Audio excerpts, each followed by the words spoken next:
Shalom Bapak Ibu yang terkasih, mari kita refleksi diri sejenak bersama Tuhan.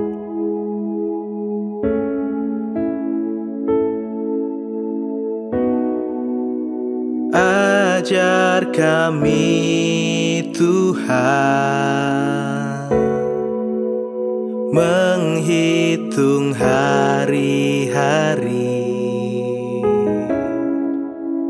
agar kami beroleh hati bijaksana.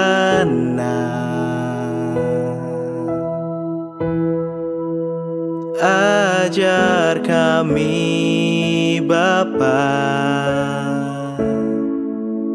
hidup dalam jalan-Mu,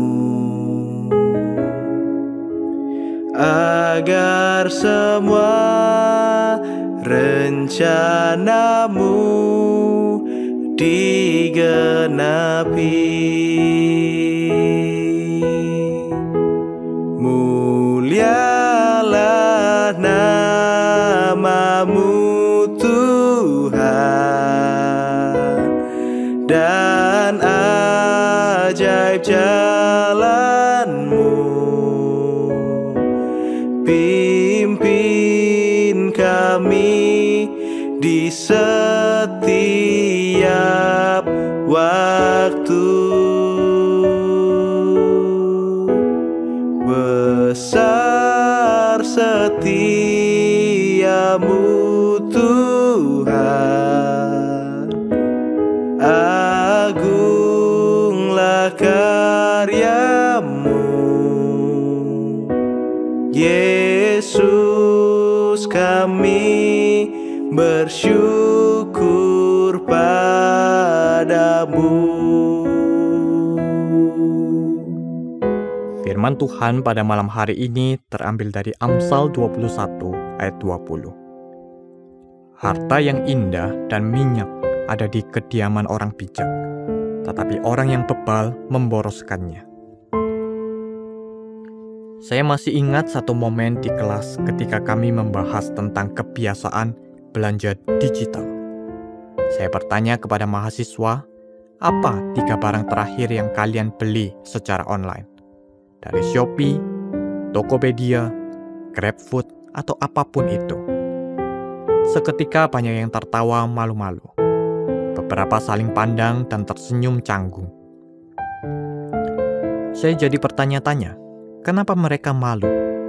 Mungkin karena pertanyaan itu secara tidak langsung membuka rekam jejak kemana saja uang mereka pergi. Apakah belanjanya untuk kebutuhan atau sekedar pelampiasan? Mungkin untuk memuaskan keinginan sesaat atau bahkan jadi cara pelarian dari rasa bosan atau stres.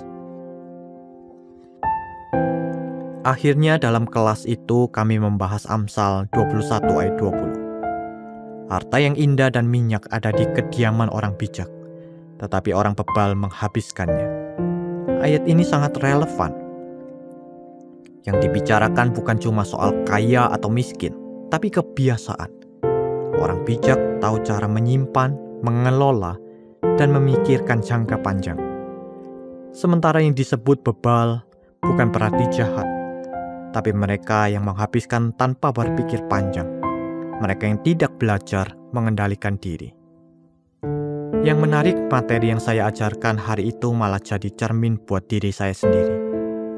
Saya mulai bertanya, kenapa saya juga sering cepat menghabiskan uang?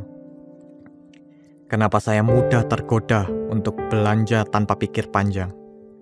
Apakah saya juga sedang melarikan diri dari sesuatu? Kadang kita pikir belanja itu hiburan atau hadiah kecil untuk diri sendiri. Tapi bisa jadi itu jadi kebiasaan yang malah menutupi hal-hal yang perlu kita hadapi. Dan lebih dalam lagi, bisa jadi itu membuat kita sulit bertumbuh dalam kedewasaan dan pengelolaan hidup.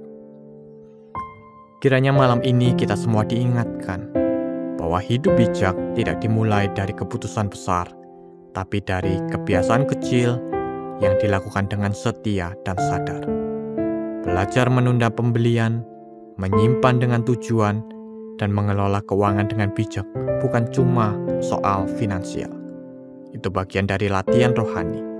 Karena pada akhirnya, cara kita menggunakan uang mencerminkan apa yang sedang terjadi di hati kita. Mari kita berdoa. Bapa di sorga, ampuni kami ketika kami cepat menghabiskan apa yang Engkau beri tanpa berpikir panjang. Ajari kami hidup dengan cukup dan temukan kepuasan hanya di dalam Engkau. Bentengi kami dari godaan konsumtif yang halus tapi mematikan. Latih hati kami untuk bijak. Mampukan kami untuk menyimpan bukan hanya uang tetapi hikmat.